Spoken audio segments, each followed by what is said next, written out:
I am Sharon Tinberg with Rags to Riches, and I want to thank you for joining me as I share some thoughts with you about choice, change, and champions. But before I get into the subject, I really think for you to appreciate the power of the title, I need to give you just a little bit of the background. I put this presentation together for a convention, the ISSA convention, in 2018 last fall. I chose that subject because I spent the last 3 years wrapping up my training in the 41 offices I trained in with a presentation to the cleaners called Change, Choice, and Champions. And of course I told them how they handled the changes would determine whether or not they were a champion. So I thought, I'll just give that speech at convention, it'll be very simple. When I started to write it and to make it ready for convention and tweak it, I realized with owners it's totally different. It is the owner who creates the change, and you have the choice in the power of your hands. When cleaners get your changes, they really don't have a choice. They have to figure out, well, they have a choice. It's a choice of how they're going to handle the change. But they had usually very little input to the choice you made in the first place. In like respect, if cleaners would like to see something change, they can't make that choice. Only you as owners can. And if you don't make those choices, you will probably never get to a new stage. Which is why I wanted to cover this subject with y'all today, because a lot of people did not make it to convention last year for one reason or another, or some of you have never gone, and I really think that if you want to move your company forward and make some huge strides in 2019, you need to make some choices about which changes you want to make and then make them. Cornell University says that we make 35,000 choices a day. I'm going to say if you're a cleaning service owner, you probably make 90,000 choices a day. You had to choose whether or not to watch this video. Did you want to take the time? Was it worth it? Choices drain a lot of our energy.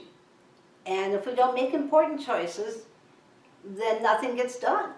Once, those of you who are watching this as part of the Business in a Box, you're going to have a ton of choices to make when you get done with Business in a Box, especially if you're not a startup. Otherwise, you'll probably just follow it. But if you've been in business for a while, you're going to have to say, well, do I want to do that? Don't I want to do that? What should I do first? And that's going to take a lot of energy, possibly so much energy that you'll never get anything started, which we'll talk about in a little while. But one of the key things to having processes in place in your company and things structured is there are less choices to make on a daily basis, so you can spend time making those big choices that will really make a difference. That's why Mark Zuckerberg wears a gray shirt every day, some style of a gray shirt, because he doesn't have to make a choice. He goes to his closet, he only has gray shirts, and away he goes. I, on the other hand, have had 19 pairs of Converse. So I have to decide, do I wear the dark pink ones, the light pink ones, the gray ones?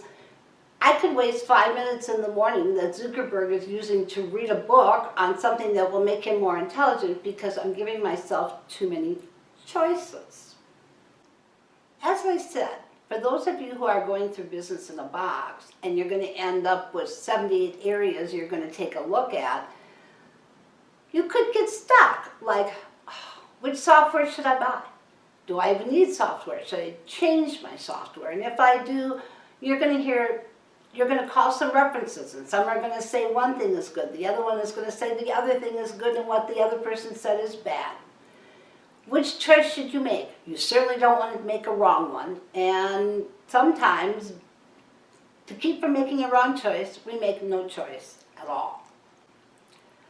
That's a thought process that you can get stuck in, is you just don't know the choices. And that is really the definition of analysis paralysis. Perhaps you're an owner who goes to all the conventions, all of the seminars. You've been doing this for 10 years now. You've been in business for 20. 5 years into the business, you had 4 cleaners, you were doing about $250,000, $300,000 a year. And 20 years later, you have 4 cleaners and you're doing $250,000 to $300,000 a year. Perhaps you are a victim of analysis paralysis. You've gotten so much information over those years, you don't even know where to start. So you're comfortable with what you have and you stay right there.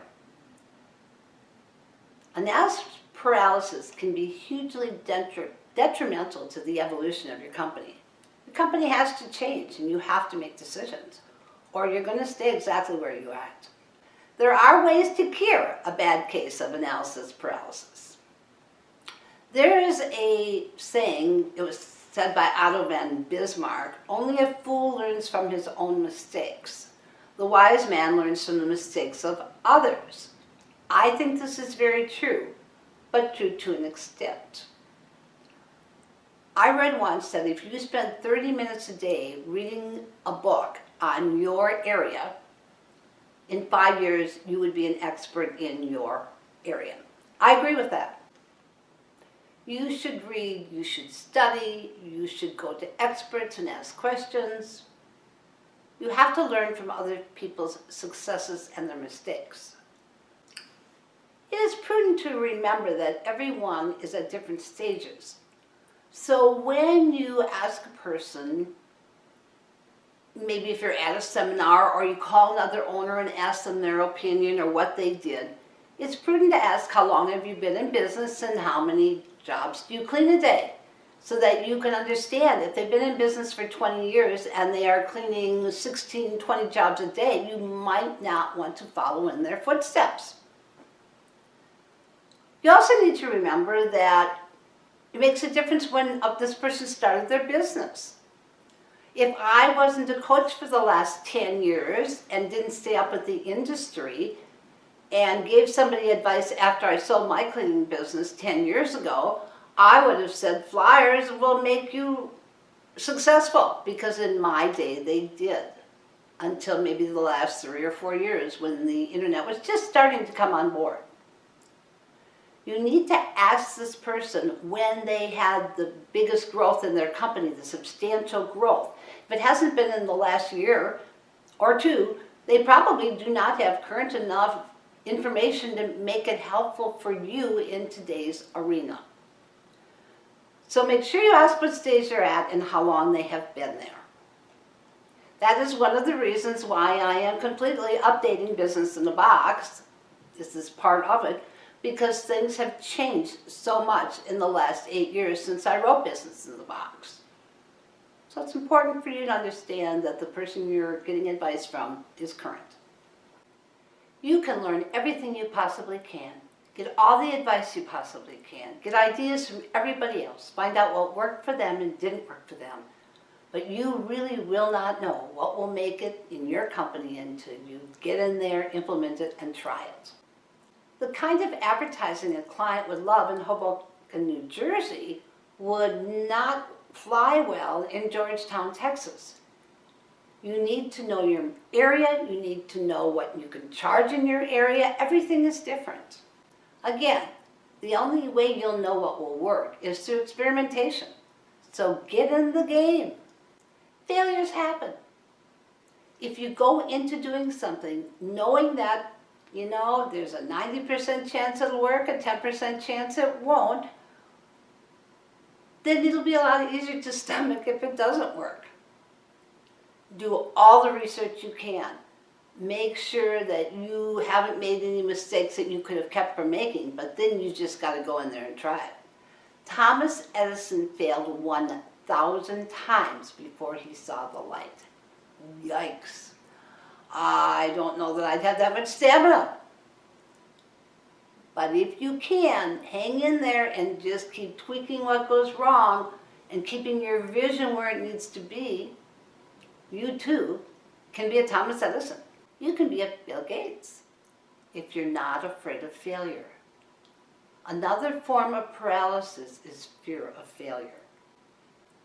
Again, if you are watching this because of Business in a Box, or if you're just watching this through my newsletter, you might decide you need to make some changes. Well, it takes a long time to go through Business in a Box and write everything down, or to decide what changes you want to make and then research them. And you can always say, you know what, I just never had enough time. And that is a very common excuse for what I consider failure. For whatever reason, people think it's okay to say they didn't have enough time. That's not a failure. Whereas if they actually got in there, implemented what they wanted to implement, and it didn't work, that was a true failure to them. I got my first job, really good high-level manager's job at MCI Long Distance, because my vice president sat next to a lady who had the job before me.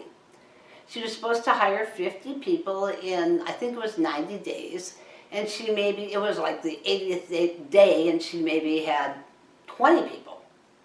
And Tom said to her, "What seems to be the problem?" And she said, "Tom, I just don't have enough time to get them all hired." And he said, "If you don't have enough time to get them all hired, how in the world are you going to get them all trained?"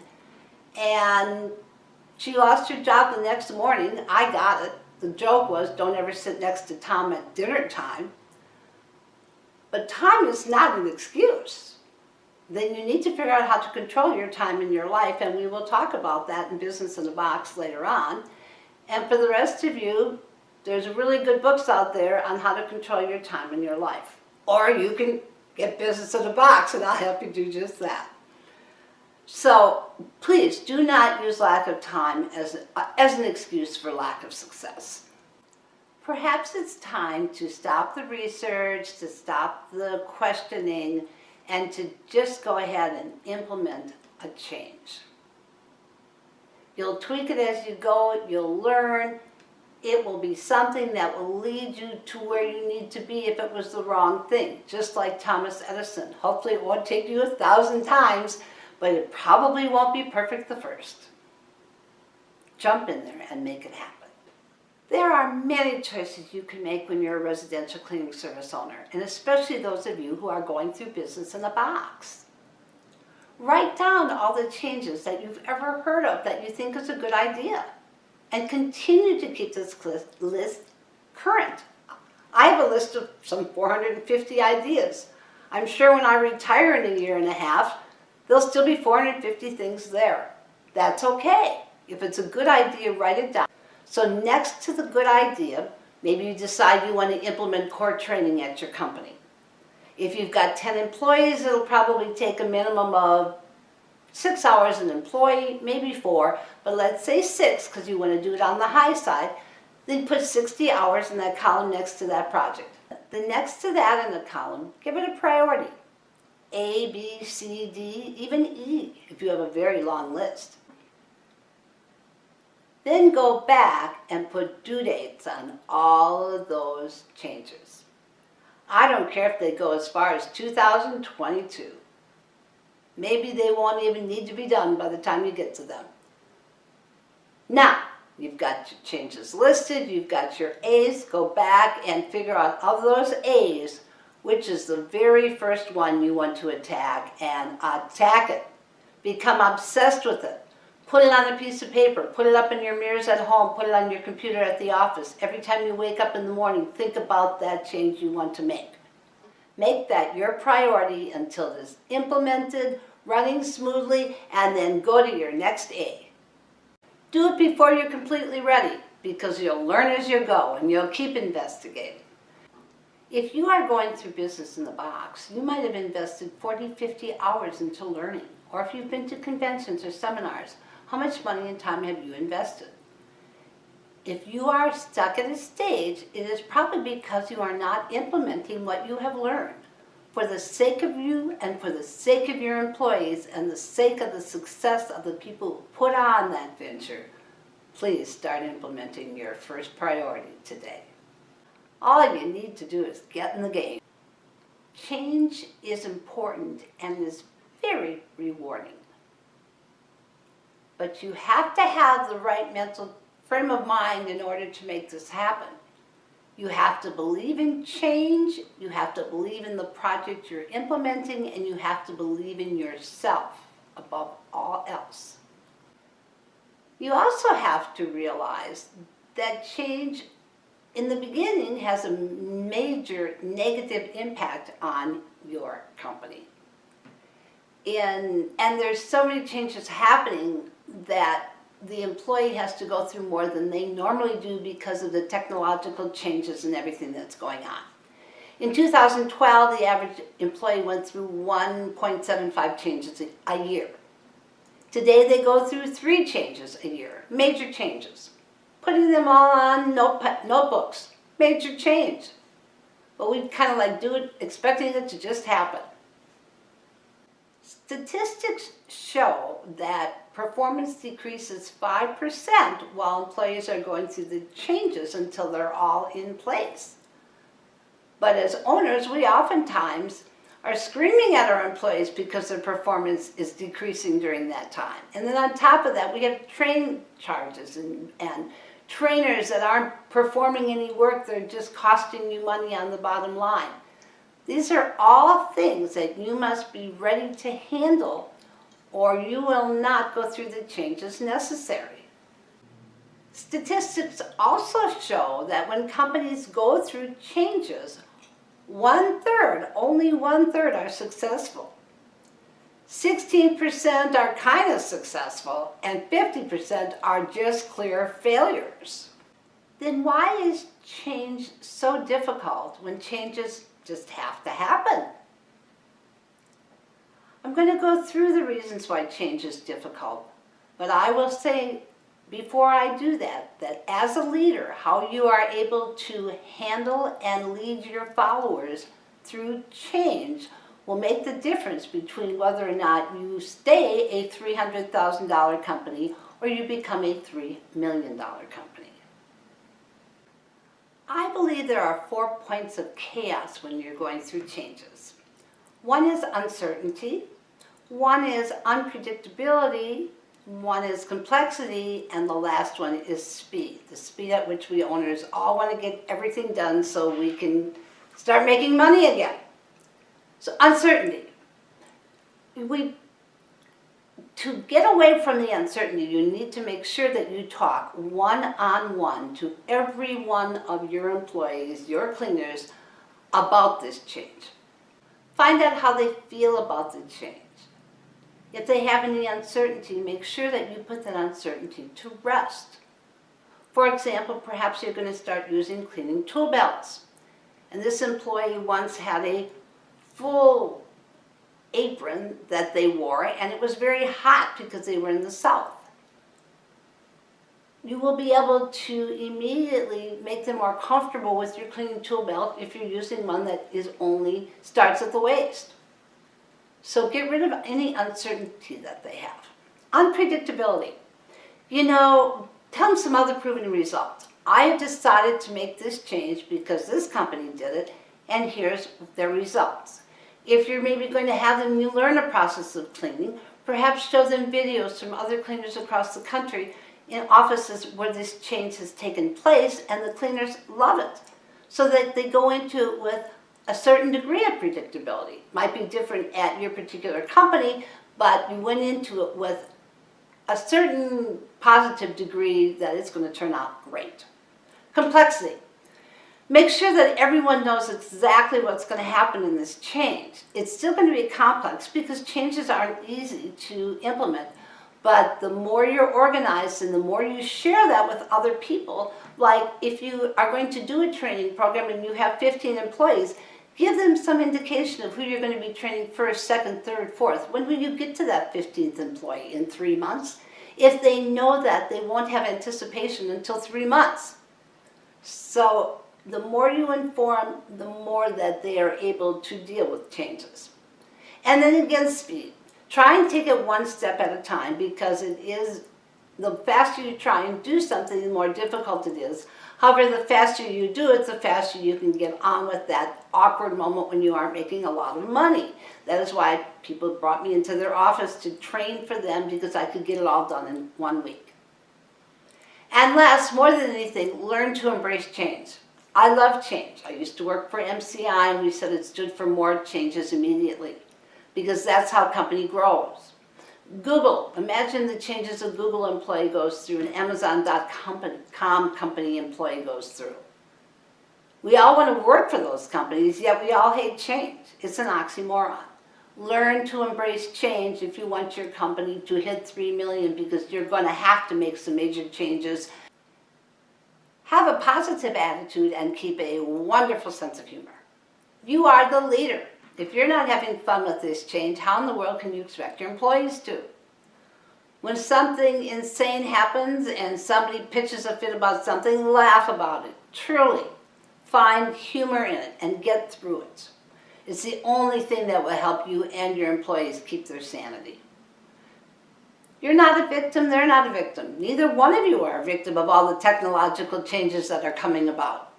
As a matter of fact, you're being blessed and you're recipients of them. And you, more than your employees, certainly aren't a victim, because it was your decision, your choice to implement this change. How do you keep a positive attitude when this just doesn't seem to be going right? Well, it'll go better if you have a positive attitude, because you are the leader. Are you going to moan and groan about somebody who's you're training for the 17th time? Or are you going to try and figure out how to fix it? I learned a lot when I was out there training.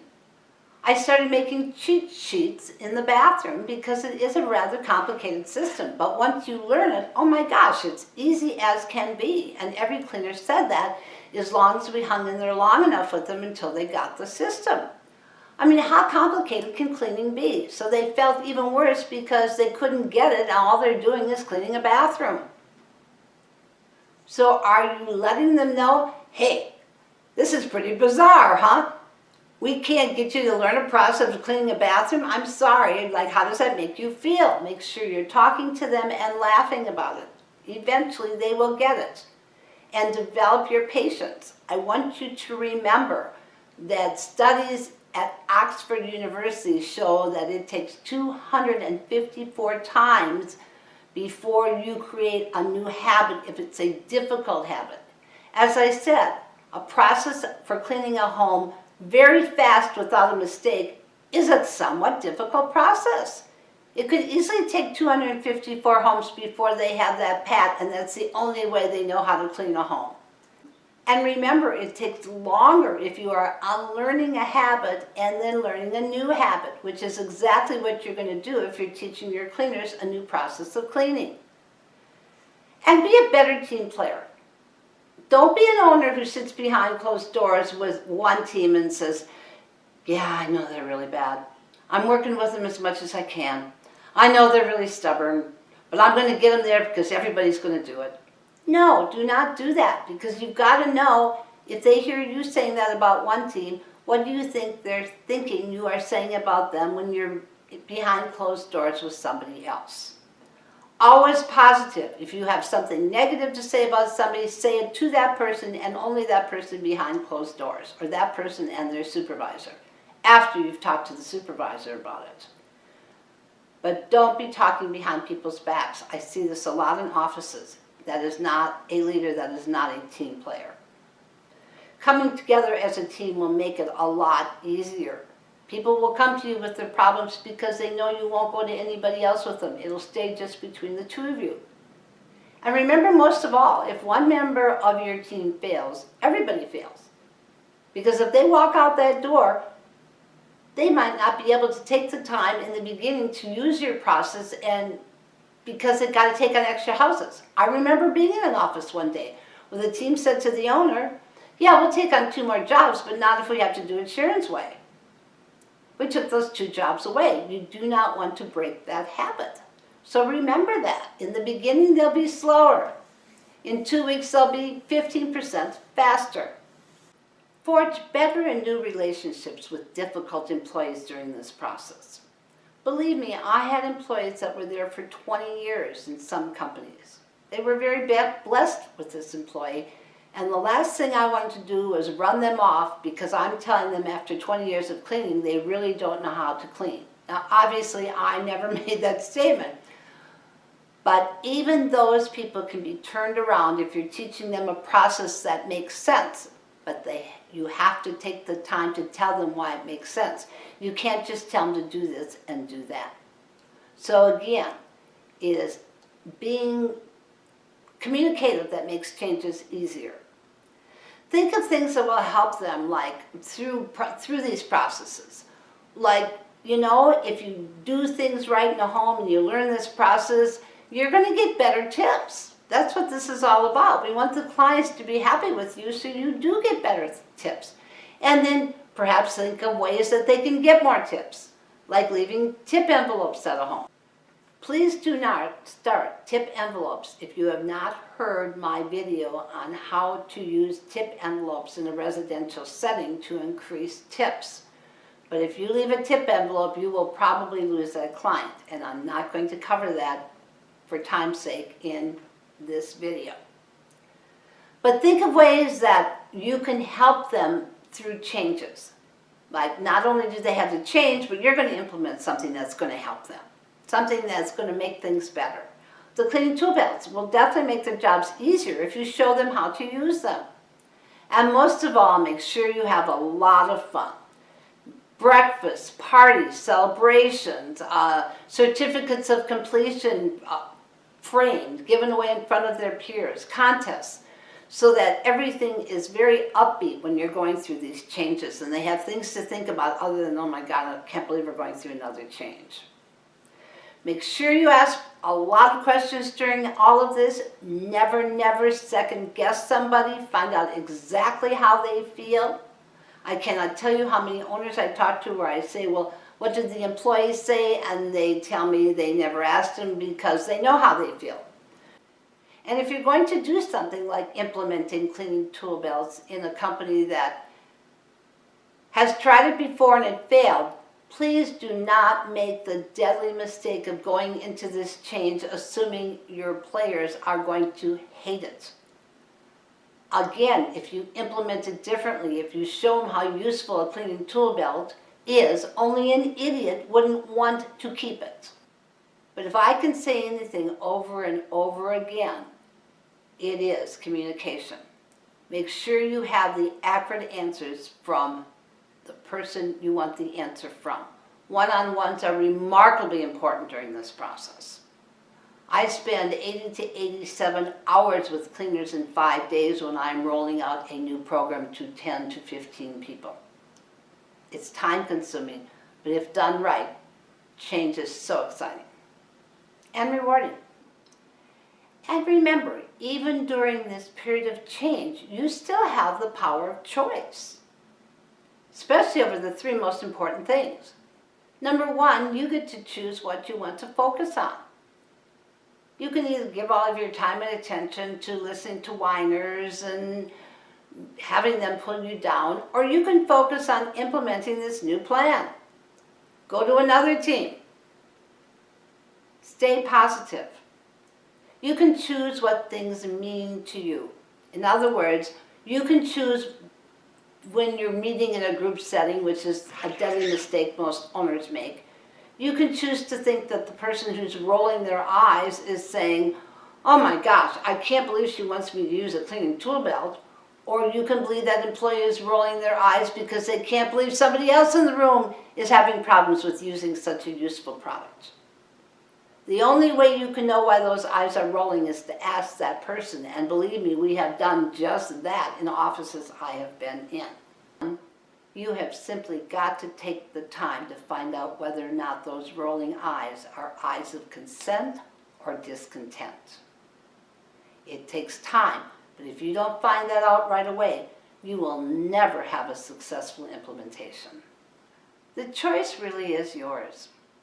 Whether you want to stay in survival mode, whether or not you want to move up to successful mode, or whether or not you want to be in the stage of resource maturity, where someone else really is running your company and you're using the money you make to start another company. That choice is yours. I would like to thank you for taking the time to listen to my thoughts about choice, change, and champions, and that you will take the time this week to look for changes that you should be making in your company to take you to the next stage. If you're not sure what they are, because you sure don't know what you don't know, please visit my website and take a look at Business in the Box. As I said, it has totally been updated, and It is totally videoed, so it is like a virtual seminar. Have a great day, and good luck with those changes.